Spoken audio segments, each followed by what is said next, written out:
hay gente que dice, pero ¿qué, a vos te importan más tus bienes que la vida del delincuente? No, al delincuente le importa más mis bienes que su vida. Hay que leer con atención el quinto mandamiento, que no se trata solo del no matarás, como se traduce rápidamente, sino que se refiere exclusivamente a la vida del inocente. Porque no hay nada menos empático que dejar vulnerable a una persona a merced de un delincuente. No hay nada menos empático que quitarle a una familia la defensa de los suyos. Si el atacante es blanco, el problema es el atacante. Si el atacante es negro, el problema es el arma.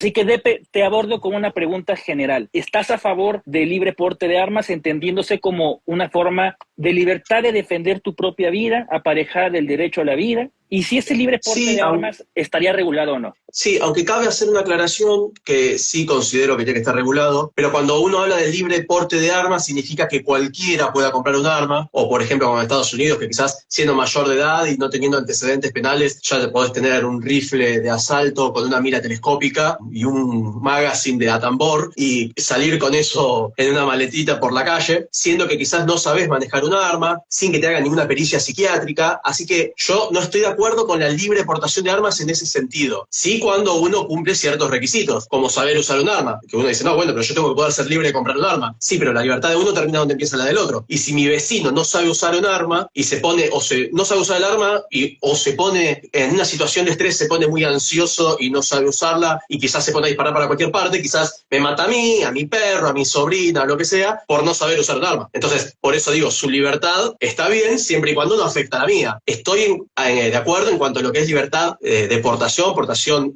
libre, como se dice, pero teniendo en cuenta estos parámetros. Y en Argentina, de hecho, es así. Después también aclarar una cosa que ahí me consultaron sobre la diferencia entre portación y tenencia. En Argentina, lo que tenencia es tener el arma, poder llevarla encima, como yo tengo el arma acá al costado, que está de hecho con el cargador puesto y todo. Eso sería tenencia, porque yo estoy dentro de mi casa y puedo hacerlo. Portación sería que así como tengo el arma, pasando de la línea municipal que separa mi casa de la vía pública, yo también la pueda llevar encima. Pero en Argentina, según el decreto 395/75, artículo 125, que lo acuerdo de memoria porque ya me lo han preguntado muchas veces, si yo el arma la llevo por separado, con el cargador por separado, técnicamente la estoy transportando, como que estoy yendo al polígono. ¿Cree legítimo que la gente pueda tener derecho a defender su propia vida como un derecho aparejado de la vida misma y de la propiedad sobre la misma? Horacio, ¿cómo estás? Hay que saber distinguir, cuando hablamos de derecho de propiedad, ¿qué tipo de propiedad? Esto me parece a veces un tema bastante obvio y no es tan obvio. En segundo lugar, la legítima defensa es una tesis fundamental en toda la filosofía realista. A ver, no conozco ningún doctrinario de la Iglesia Católica ni ningún filósofo realista que haya desconocido el derecho natural que tiene todo ente, entendiendo el ser humano, a defenderse por sí mismo. Tiene una razón de ser, que es justamente el ser siempre es mejor que el no ser. Entonces, el ser en acto, el ser más perfecto es mejor que el no ser. De allí se deriva luego que la vida, aún sin uno ser cristiano, aún uno sin ser católico, la vida siempre es mejor que la muerte. Parece una obviedad aclarar esto, parece una obviedad, pero no es tan obvio. La muerte es un mal y es un mal en sí mismo, porque el mal es la privación del bien de vida. Ahora, ¿cómo uno podría lograr establecer un salto de mi vida siendo agredido debe prevalecer y la vida del agresor es susceptible a perecer? Este es el gran salto. Si bien uno intenta aplicar un principio de misericordia que es superior, el Ius Claudius, entiéndase que es también la potestad que tiene tanto el ente como individuo, como el ente como comunidad, de repeler la injusta agresión para prevalecer la vida del inocente. Hay que leer con atención el quinto mandamiento, que no se trata solo del no matarás, como se traduce rápidamente, sino que se refiere exclusivamente a la vida del inocente. ¿Cuál es mi postura respecto al libre porte de armas? En principio, yo sostendría, siguiendo la tradición conservadora de Russell Kirk, que es un derecho natural que tiene todo ciudadano para poder defenderse de un principal agresor ilegítimo, por definición, que es el poder político totalitario y omnipresente. Podemos luego discutir la legitimidad del Estado. Lo que sí va a haber una coincidencia es que cuando el poder político avasalla el derecho natural, pierde la legitimidad como autoridad y siempre debe residir en el pueblo la potestad de poder defenderse ante las tiranías. Cierro entonces con esta conclusión. Existe naturalmente el derecho de todo ser vivo a defenderse. Incluso forma parte del orden natural, que si uno quiere hacer una observación rápida de cualquier especie viva. Si el Estado tuviese que regular las armas, ¿qué son las armas? Cualquier dispositivo que aumente la capacidad ofensiva de una persona. Si el Estado me quiere regular a mí el arma que yo utilizo para defender a mis hijas, pensemos, tendría que regular las quijadas de burro, porque supuestamente regulando las quijadas de burro es que Caín no hubiese matado a Abel. Si quiere disminuir la capacidad ofensiva regulando las armas de fuego, en principio, veamos cuál es la tasa de mortalidad a manos de armas de fuego que hay en Texas, donde hay libre exportación, y en la ciudad de Rosario, donde en principio el Estado regula la libre exportación. Vamos a ver que no hay una conexión lógica entre mayor regulación y mayor resguardo de vida. Nada más, caballeros, y muchísimas gracias. Justo haciendo hincapié en lo que dijo Horacio, que en el quinto mandamiento, en el catecismo de la Iglesia Católica, justamente en el capítulo que aborda el quinto mandamiento, deja muy en claro el tema de la legítima defensa. Y como bien señaló Horacio, el tema de la misericordia. No se trata de dañar a otro, sino de defender lo propio. Y dentro del derecho a legítima defensa también está el tema de la proporcionalidad. No es una cuestión de salir a matar gente, sino justamente de defender la vida según el ataque que existe contra la misma. Que justamente en la izquierda política, sobre todo el progresismo, se habla mucho de empatía, ¿no? Entonces, ¿por qué no hablar de la empatía respecto a la defensa de la vida? En el tiempo de la corona española, para ser ciudadano no tenías el derecho a la defensa, tenías el deber de estar armado, justamente porque lo que históricamente ha distinguido un ciudadano de un esclavo es la potestad de su defensa. Y vemos cómo pasó de ser un deber a ser un derecho, a ser eliminado, y por último ya ni siquiera podemos usar armas blancas. Entonces, en el Ecuador, el gobierno socialista del siglo XXI fue el que nos desarmó por completo. Y hoy México nos exportó las redes de narcotráfico.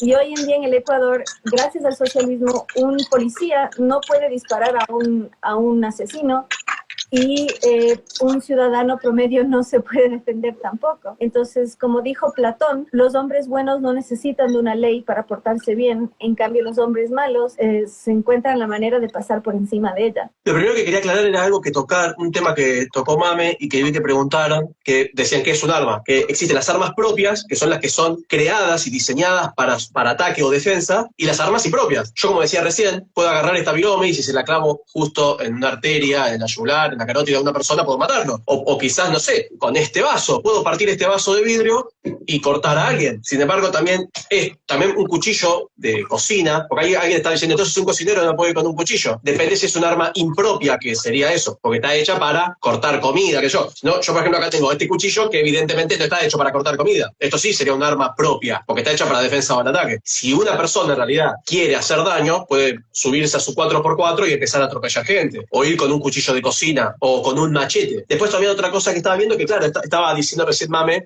yo estoy argumentando desde las leyes y desde el conocimiento de armas y desde el sentido común, la lógica y demás, no desde un aspecto religioso, pero estaba, por ejemplo, hablando de que a mí me importa la vida, que hay gente que dice, a mí me importa la vida, entonces por eso no quiero matar a nadie. Pero claro, que por eso entonces están en desacuerdo con las armas. Hay gente que dice, pero ¿qué, a vos te importan más tus bienes que la vida del delincuente? No, al delincuente le importa más mis bienes que su vida. Si no quiere tener un problema y que le peguen un tiro, que no me robe, que no se meta en mi casa a las 3 de la mañana. Tengo un Rottweiler de 60 kilos. Si prueba suerte y el Rottweiler se lo lleva puesto, hubiera valorado más su vida y no se hubiera metido en una casa con un Rottweiler y un tipo armado. No es que uno no aprecie la vida humana o vida de los otros animales y demás, sino que es por legítima defensa. Esa misma persona decía, ¿qué pasa si me entra un enfermo mental? Y yo lo que le explicaba ahí en los comentarios es que si está tan enfermo como para entrar en tu casa y correr, o sea, que también se puede meter en un lugar donde corra peligro su vida o la de terceros, en realidad debería estar internado o bajo la observación de alguien. Si entra y yo creo que corro peligro, si me doy cuenta que es un tipo que está perdido, que no sabe lo que pasa, puedo llamar a la policía y demás. Si realmente me siento amenazado y pienso que va a pasar algo, sigue siendo defensa mía. Ahí están diciendo que quizás piensa que es su propia casa y que soy yo el que le está invadiendo la casa y quizás el tipo me quiere agredir. Yo no voy a estar fijándome de cuidarlo y todo, si en realidad tendría que estar bajo observación y demás. Como, no sé, un perro rabioso que entró en mi casa y quiere morder, no es que, no, pobrecito, que me muerda, porque total,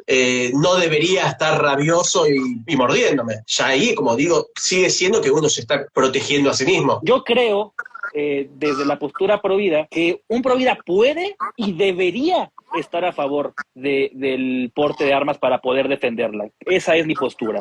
Pero bueno, igual... Es para salvar la vida de un inocente. Por supuesto.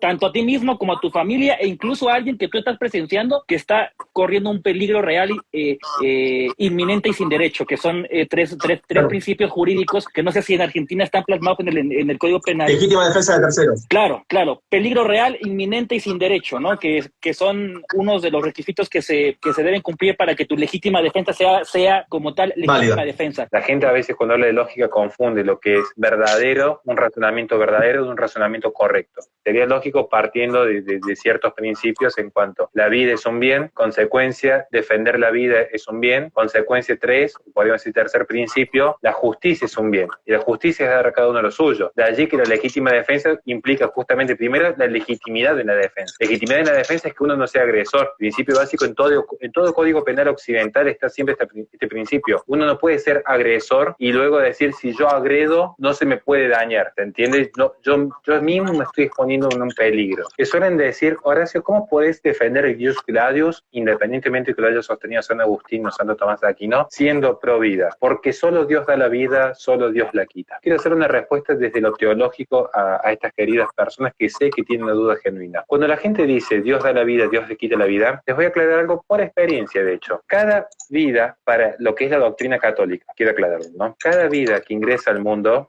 es una vida cuya existencia, cuyo ser, ya participaba de logos divinos. Y el hombre es co-creador de esta nueva vida. Para que lo podamos entender en términos simples. Si Dios da la vida, Dios necesitó de la unión de los cuerpos de mi esposa y el mío para crear. Entonces somos co-creadores, para ellos que dicen que Dios da la vida, somos co-creadores de la vida. Y si Dios da la vida y Dios quita la vida, ¿por qué entonces Dios utilizaría al hombre para ser co-creador, pero luego no podría utilizar al hombre para establecer un principio de justicia, como se establece, por ejemplo, en la Suma Teológica? Pero si necesita el cuerpo del hombre para ser co-creador en el inicio, ¿cuál es el salto lógico que hacen para después decir, pero ya para quitarla no? Mame, las feministas pueden estar armadas. ¿Qué pasa si una feminista accede al libre porte de armas y en una marcha se vuelve loca? Ahí hay un problema. Si crees que el acceso a derechos de una persona se limita a su ideología, entonces quieres privilegios. Sí, yo creo que debería poder defenderse cualquier persona que esté en sus cabales, aunque bien dijimos no están muy en su sano juicio, pero tenemos la ventaja que son personas totalmente dependientes del Estado, entonces como no creen en su propia autonomía, no es una de sus luchas. Sí, me voy anotando cosas. Después vi que alguien decía algo como, ¿y si alguien quiere entrar en mi casa sin fines violentos? Y yo le pregunté en el chat por qué va a querer entrar. Hay una frase de Cast que dice, si vas a entrar a mi casa, que no sea por la ventana porque voy a estar del otro lado esperándote con un arma. ¿Por qué alguien entraría por la ventana de mi casa rompiéndole? No, yo entraba para preguntarte la hora. No lo hagas. Si tengo una situación, toca el timbre. Después también estaba viendo a alguien que decía algo como que hablaba del tema de las armas blancas y que decía que no es lo mismo porque las armas de fuego son más letales. Yo lo que le decía es que depende de la distancia. Porque mirá, yo acá tengo una munición de 9 milímetros. Mirá el tamaño que tiene. Y acá yo tengo un cuchillo. ¿Qué pensás que hace más daño a corta distancia? ¿Que entre esto, que es solo la ojiva, o que entre este cuchillo que mide como 20 centímetros? Entonces, por eso también quería aclararlo, porque un cuchillo puede ser mucho más letal que un arma de fuego. Un argumento que suelen usar las personas que están en contra de la regulación o libre porte de armas, como ustedes quieran entenderlo, es el siguiente. El contexto de cada país es distinto. Armar a América Latina es distinto a armar a Estados Unidos. ¿Es un argumento legítimo decir, y es que el libre porte de armas tiene que verse en función del contexto del país? Creo que no es correcto ese razonamiento, por esto que estábamos mencionando al principio. Que hay gente que confunde libre portación con cualquiera puede tener un arma, y no es, al menos yo, lo que estoy defendiendo. Yo no estoy de acuerdo como que se trate como en Estados Unidos, que un tipo que quizás no sabe usar un arma o que está loco pueda salir con un arma a la calle, que pueda comprar todas las que quiera. Entonces, cuando uno dice, no, que los países no están... Bueno, lo que estaba diciendo Gustavo sería una falacia de generalización apresurada. Estar generalizando y que porque quizás la mayoría de la gente no está acostumbrada al uso de armas de fuego, no significa que no haya gente que sí lo está. Si uno recibe el apropiado adiestramiento, uno va a poder defenderse. Y como decía, si uno está en un sistema judicial que funciona correctamente, va a poder defenderse si le entran a la casa sin pensar que va a ir preso por haberse defendido y que diga, no, acceso a legítima defensa. Para mí que es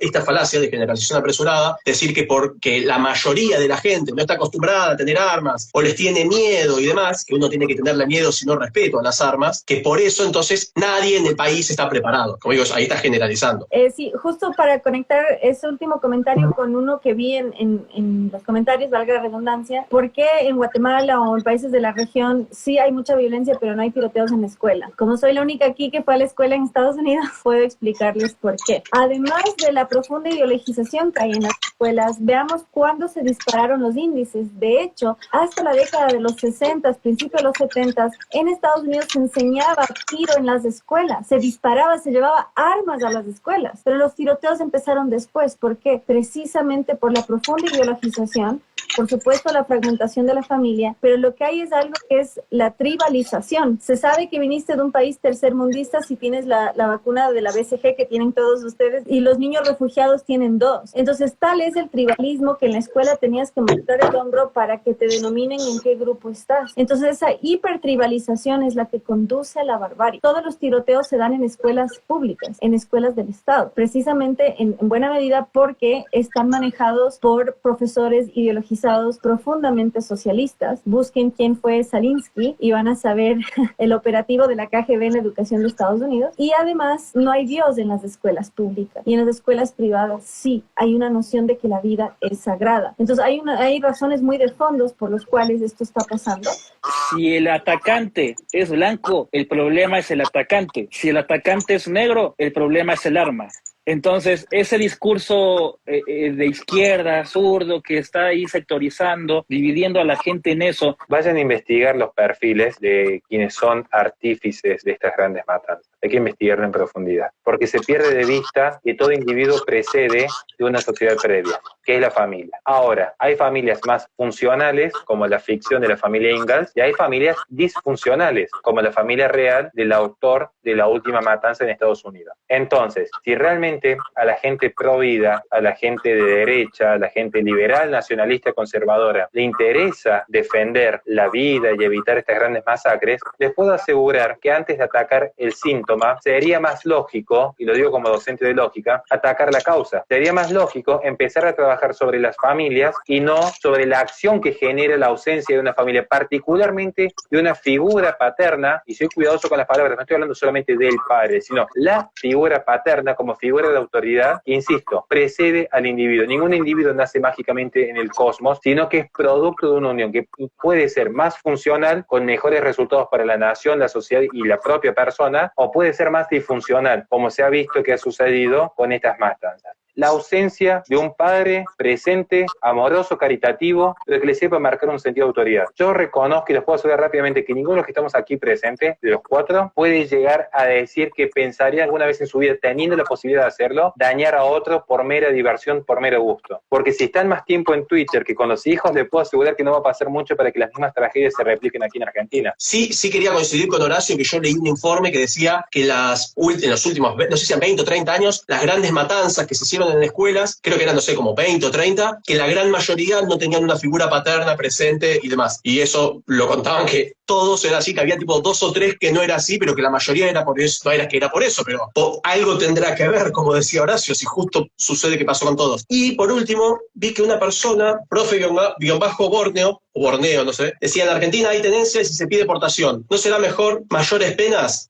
Acá el gobierno a favor de la delincuencia, bueno, no sé, está redactado medio raro. ¿Cómo va a actuar bien la policía? Y claro, hay gente que dice como, no, bueno, pero que haya mayores penas o que la policía esté más preparada. Y no hay ningún lugar del mundo, por mejor que sea la policía, por más buena que sea la policía, que si vos vas por la calle y viene un tipo con un arma y te quiere robar, la policía puede aparecer en el momento mágicamente al lado tuyo como si fuera un juego, como si fuera el GTA. Pero digo, no pasa en ningún lugar por más preparado que esté. Entonces uno también por eso es que tiene que tener la posibilidad de defenderse.